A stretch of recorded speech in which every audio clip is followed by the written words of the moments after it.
नमस्कार दर्शकों, आप देख रहे हैं न्यूज़ टुडे, जिसमें हर खबर है ज़रूरी और हर विश्लेषण है खास। बात करते हैं मुख्य सुर्खियों की। न्यायमूर्ति संजीव खन्ना ने भारत के 51वें मुख्य न्यायाधीश सीजेआई के रूप में शपथ ली। संचार और सूचना प्रौद्योगिकी संबंधी संसदीय स्थायी समिति फेक न्यूज पर रोक लगाने के लिए वर्तमान व्यवस्था की समीक्षा करेगी। डीओपीटी रिपोर्ट के अनुसार महत्वपूर्ण सूचना अवसंरचनाएं 2023 में रैनसमवेयर हमलों के निशाने पर रही हैं। विश्व बौद्धिक संपदा संगठन WIPO द्वारा विश्व बौद्धिक संपदा संकेतक 2024 रिपोर्ट जारी की गई।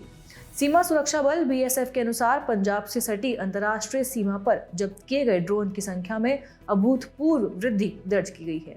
अंतरिक्ष अभ्यास 2024 नाम से भारत का पहला अंतरिक्ष रक्षा अभ्यास दिल्ली में आयोजित हुआ। चलिए बुलेटिन की शुरुआत करते हैं और रुख करते हैं आज की पहली मुख्य खबर की ओर। न्यायमूर्ति संजीव खन्ना ने भारत के 51वें मुख्य न्यायाधीश CJI के रूप में शपथ ली। आपकी जानकारी के लिए बता दें कि राष्ट्रपति भवन में भारत की राष्ट्रपति द्रौपदी मुर्मू ने न्यायमूर्ति संजीव खन्ना को पद की शपथ दिलाई।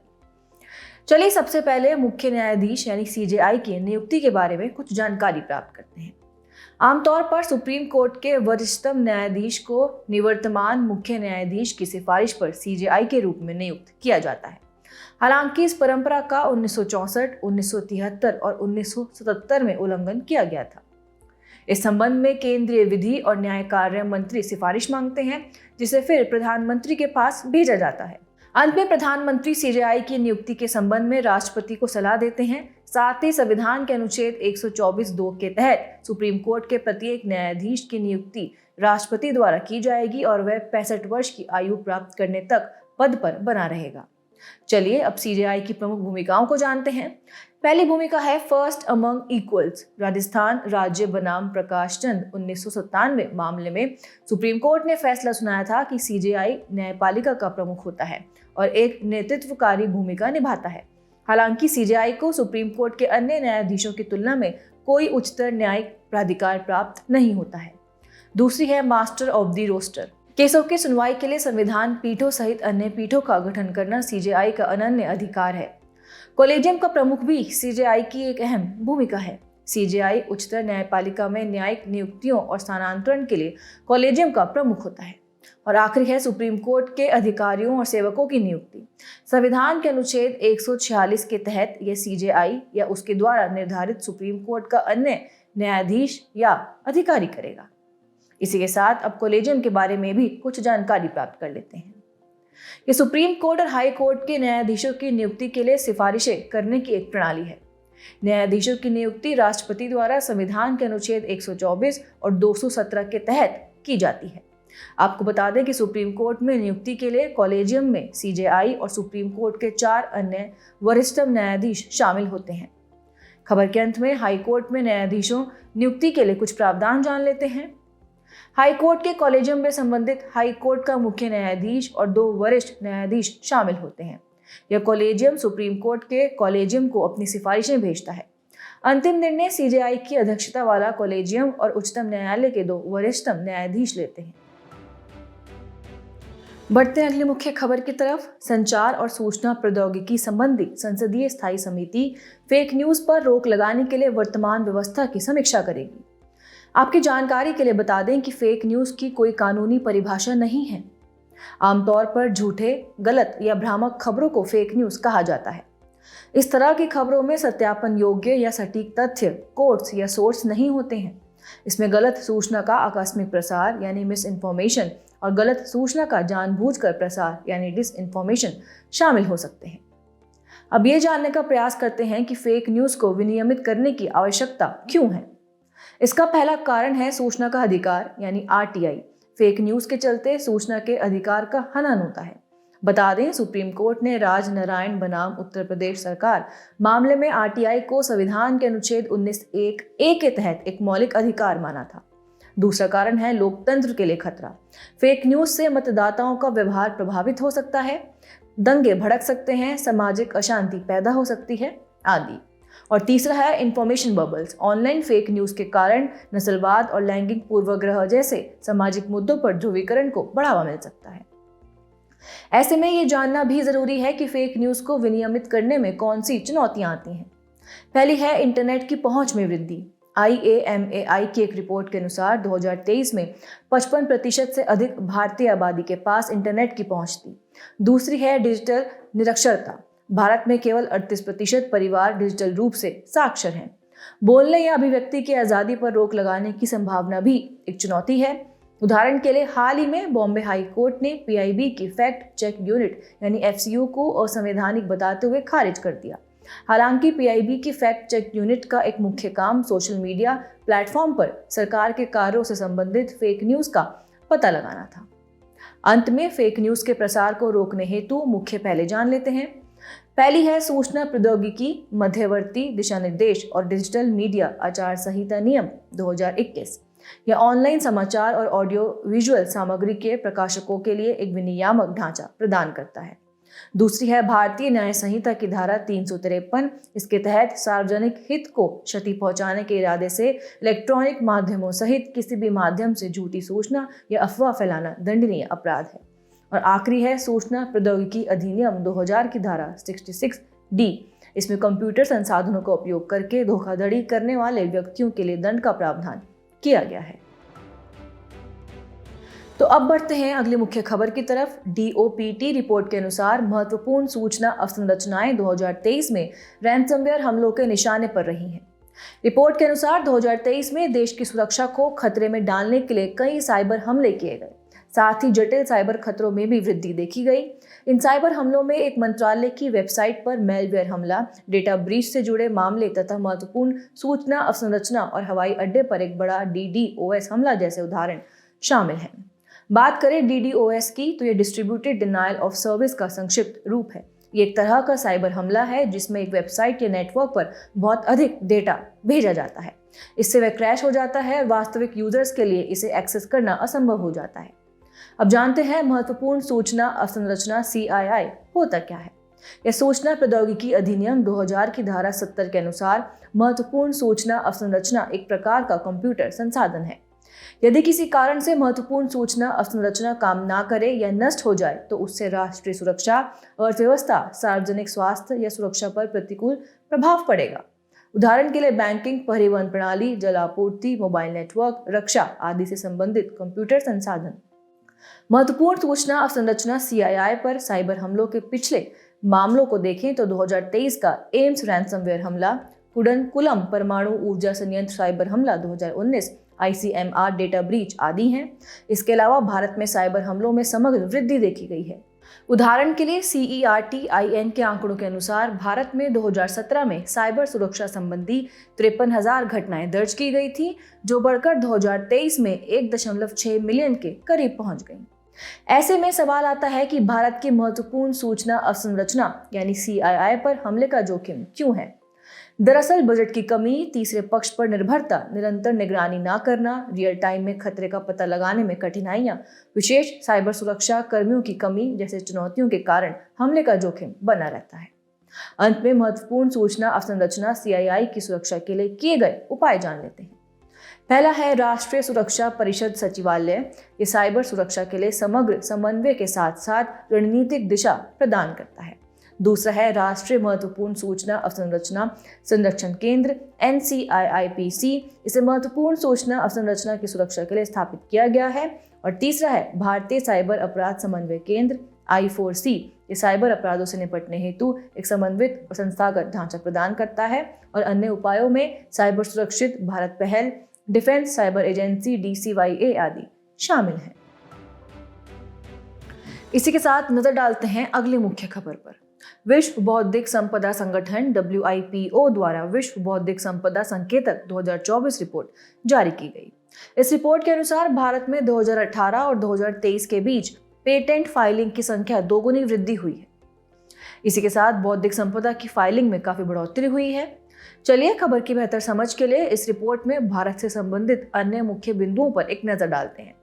पहला बिंदु है पेटेंट। 64,500 पेटेंट फाइलिंग के साथ भारत विश्व में छठे स्थान पर है। साथ ही भारत का पेटेंट GDP अनुपात 144 से बढ़कर 381 हो गया है। दूसरा है ट्रेडमार्क। भारत का बौद्धिक संपदा IP कार्यालय ट्रेडमार्क के मामले में वैश्विक स्तर पर दूसरा सबसे बड़ा कार्यालय है और अब ट्रेडमार्क फाइल करने के मामले में भारत दुनिया में चौथे स्थान पर है।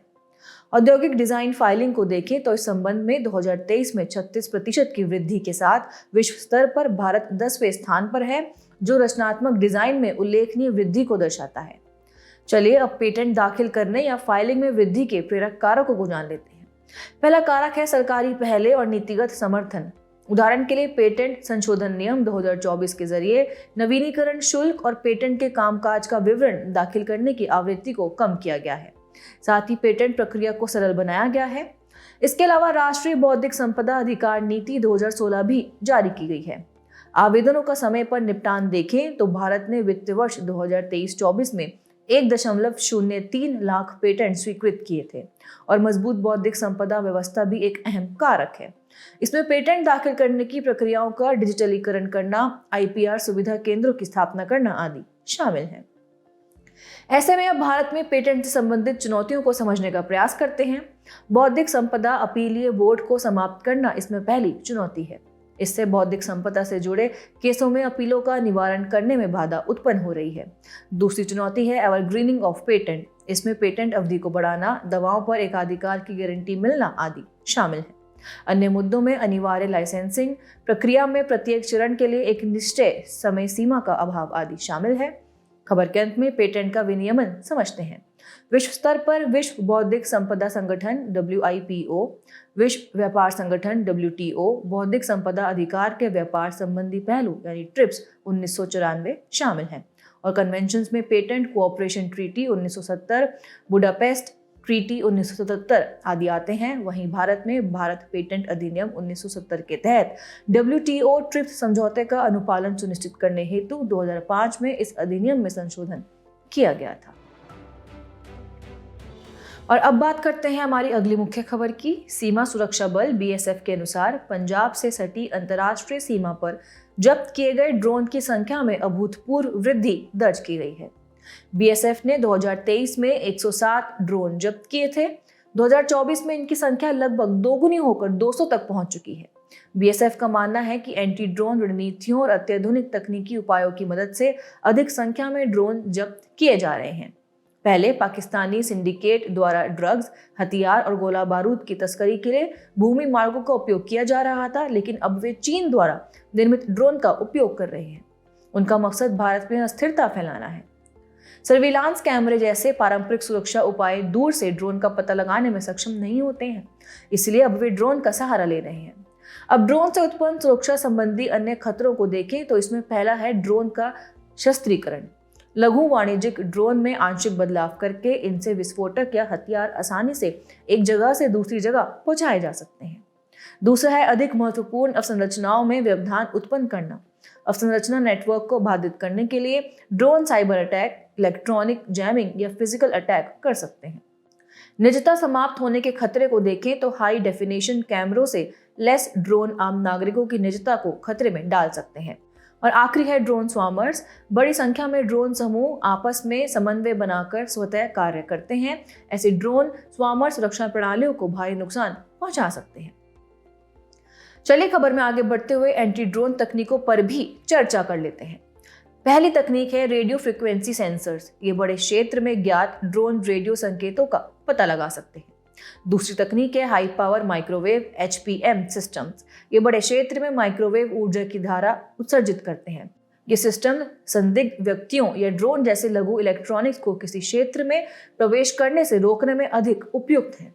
तीसरी है integrated drone detection and interdiction systems IDD and IS। इन्हें चीन से लगी भारत की उत्तरी सीमाओं पर तैनात किया गया है। ये जैमिंग के जरिए सॉफ्ट किल और लेजर का उपयोग करके हार्ड किल दोनों तरह की सेवाएं प्रदान करते हैं। सॉफ्ट किल के तहत टारगेट यानी ड्रोन को नष्ट किए बिना उसके स्पेक्ट्रम या संचार के उपयोग को बाधित किया जाता है। हार्ड किल के तहत टारगेट यानी ड्रोन को ही नष्ट कर दिया जाता है।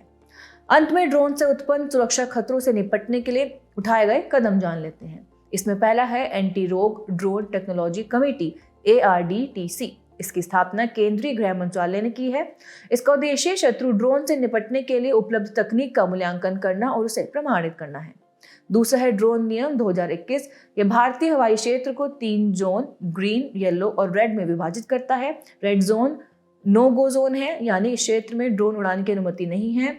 इसके अलावा सर्विलांस प्रणाली को मजबूत करने के लिए भारत पाक सीमा पर खतरे वाले क्षेत्रों की विस्तृत मैपिंग भी की गई है। नजर डालते हैं आज की अंतिम मुख्य खबर पर। अंतरिक्ष अभ्यास 2024 नाम से भारत का पहला अंतरिक्ष रक्षा अभ्यास दिल्ली में आयोजित हुआ। अंतरिक्ष अभ्यास 2024 रक्षा अंतरिक्ष एजेंसी DSA द्वारा आयोजित किया गया है। इस अभ्यास के कुछ उद्देश्य हैं, जैसे कि अंतरिक्ष में भारत के राष्ट्रीय सामरिक उद्देश्यों को सुरक्षित करने में मदद करना और सैन्य अभियानों में भारत की अंतरिक्ष क्षेत्र संबंधी क्षमता को एकीकृत करना। आपको बता दें, अंतरिक्ष रक्षा यानी स्पेस डिफेंस वास्तव में अंतरिक्ष में स्थापित सैटेलाइट जैसी एसेट्स को संभावित खतरों से बचाना और जवाबी कार्रवाई करना है। ऐसे संभावित खतरों में गतिज और प्रत्यक्ष ऊर्जा, जैमिंग, साइबर अटैक आदि शामिल हैं। चलिए अब ये जानते हैं कि अंतरिक्ष रक्षा की आवश्यकता क्यों है। अंतरिक्ष एसेट्स पर सैन्य व असैन्य जैसे खतरे बढ़ रहे हैं। असैन्य खतरे यानी अनियंत्रित और प्राकृतिक को देखें तो इनमें अंतरिक्ष मलबा और विकिरण शामिल है। ये खतरे सैटेलाइट सिस्टम की कार्यप्रणाली को बाधित कर सकते हैं। वहीं सैन्य खतरे को देखें तो इसमें पहला है साइबर अटैक। इनमें ऑन बोर्ड सेंसर हैक करना, अपलिंक और डाउनलिंक जैमिंग, ट्रैकिंग ऑपरेशन आदि शामिल हैं। दूसरा है एंटी सैटेलाइट वेपन्स ASAT। इनमें direct ascent ASAT, orbital ASAT आदि शामिल हैं। रेंडेजवांस और प्रॉक्सिमिटी ऑपरेशन, इसमें डी ऑर्बिटिंग सैटेलाइट, नजदीक से निर्देशित एनर्जी अटैक, डेटरेंस आदि शामिल हैं। आखिरी है निगरानी और टोही। इनमें हथियारों की तैनाती, सीमा सुरक्षा आदि के लिए हाई रेजोल्यूशन वाले कैमरे, सिंथेटिक अपर्चर रडार आदि का उपयोग करना शामिल है। चलिए अब भारत में अंतरिक्ष रक्षा क्षेत्र के समक्ष मौजूद कुछ चुनौतियों को समझ लेते हैं, जैसे कि निजी क्षेत्र द्वारा कम निवेश, राष्ट्रीय रक्षा अंतरिक्ष रणनीति की आवश्यकता होना, अंतरिक्ष क्षेत्र के हितधारकों द्वारा अलग अलग कार्य करना और उनके बीच सहयोग की कमी, रक्षा खरीद की अधिक समय लेने वाली प्रक्रिया आदि। आगे बढ़ते हुए आगे की राह भी समझ लेते हैं। सबसे पहले नई रिमोट सेंसिंग नीति और नई सेटकॉम नीति का मसौदा पारित करना चाहिए। रक्षा खरीद प्रक्रिया में तेजी लानी चाहिए। प्रौद्योगिकी पहचान फ्रेमवर्क के लिए अनुसंधान एवं विकास पर जोर देना चाहिए। युद्ध की योजनाओं में सेटकॉम के एकीकरण की संभावना पर विचार करना चाहिए और रक्षा अंतरिक्ष एजेंसी यानी DSA, रक्षा अंतरिक्ष अनुसंधान संगठन DSRO तथा इसरो में घनिष्ठ सहयोग बढ़ाना चाहिए। अंत में अंतरिक्ष रक्षा के लिए भारत द्वारा उठाए गए कदम भी जान लेते हैं। पहला है एकीकृत अंतरिक्ष प्रकोष्ठ का गठन। इसे इंटीग्रेटेड डिफेंस स्टाफ के मुख्यालय के भीतर 2010 में गठित किया गया था। 2018 में रक्षा अंतरिक्ष एजेंसी DSA की स्थापना की गई थी। 2019 में रक्षा अंतरिक्ष अनुसंधान संगठन DSRO का गठन किया गया था। साथ ही 2019 में anti satellite ASAT missile mission शक्ति का परीक्षण किया गया था। चलिए बढ़ते हैं हमारे खास सेगमेंट सुर्खियों में स्थल की तरफ। आज हम बात करेंगे अजरबैजान की, जिसकी राजधानी बाकू है। 2024 का संयुक्त राष्ट्र जलवायु परिवर्तन सम्मेलन यानी UNFCCC COP अजरबैजान के बाकू में शुरू हुआ। इसकी भौगोलिक स्थिति की बात करें तो इसकी सीमाएं रूस, ईरान, आर्मेनिया और जॉर्जिया से लगती हैं। साथ ही आर्मेनिया के साथ प्रादेशिक विवाद को समझें तो दोनों देशों के बीच नारगोनो काराबाख क्षेत्र को लेकर विवाद है। बढ़ते हैं भौगोलिक विशेषताओं की तरफ। इसके पूर्व में कैस्पियन सागर स्थित है। इसकी प्रमुख नदियां कुरा, अरास आदि हैं। इसकी सबसे ऊंची चोटी बाजार दूजू है, जो कि ग्रेटर काकेशस रेंज में स्थित है और इसके प्रमुख प्राकृतिक संसाधन तेल, प्राकृतिक गैस, सीसा, जस्ता, लोहा, तांबा आदि हैं। चलिए बुलेटिन के आखिर में बढ़ते हैं आज की संक्षिप्त सुर्खियों की तरफ। अंतर्राज्यीय परिषद का पुनर्गठन किया गया। यह एक ऐसा मंच है जहां केंद्र और राज्य सरकारें एक दूसरे के साथ समन्वय एवं सहयोग करती हैं। भारतीय वैज्ञानिकों ने म्यूरिएट ऑफ पोटाश MOP के लिए एक नैनो मटीरियल कोटिंग विकसित की है कि कोटिंग नैनोक्ले से बनी है। MOP वस्तुतः पोटेशियम उर्वरक की 80% आवश्यकताओं को पूरा करता है। कम वर्षा होने के कारण होकरसर आर्द्रभूमि में कम प्रवासी पक्षियों का आगमन हुआ है। होकरसर आर्द्रभूमि को 2005 में रामसर साइट का दर्जा दिया गया था। यह झेलम नदी के बाढ़ के मैदान में स्थित है। यह एक स्थायी यूट्रोफिक झील है। आघरकर अनुसंधान संस्थान ARI पुणे के वैज्ञानिकों ने पश्चिमी घाट में डिक्लिप्टेरा की एक नई प्रजाति डिक्लिप्टेरा पॉलीमोर्फा की खोज की है। पश्चिमी घाट भारत में मौजूदा 4 वैश्विक जैव विविधता हॉटस्पॉट्स में से एक है।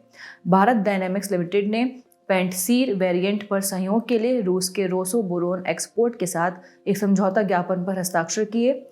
विश्व मौसम विज्ञान संगठन WMO ने बाकू में आयोजित संयुक्त राष्ट्र जलवायु शिखर सम्मेलन COP29 के अवसर पर state of the climate 2024 update report प्रकाशित की।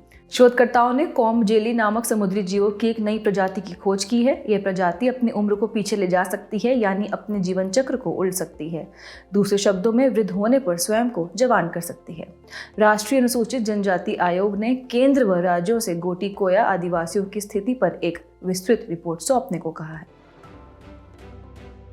जाने से पहले आपकी समझ की परीक्षा के लिए डालते हैं एक नजर हमारे स्पेशल सेगमेंट प्रश्नोत्तरी पर।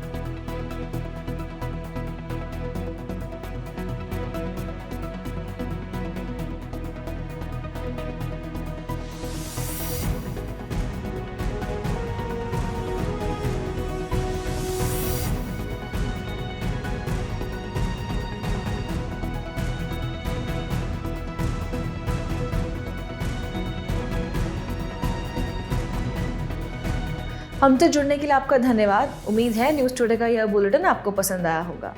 न्यूज़ टुडे की PDF को डाउनलोड करने के लिए और आज की क्विज के उत्तर के लिए डिस्क्रिप्शन में दिए गए लिंक्स पर क्लिक कीजिए।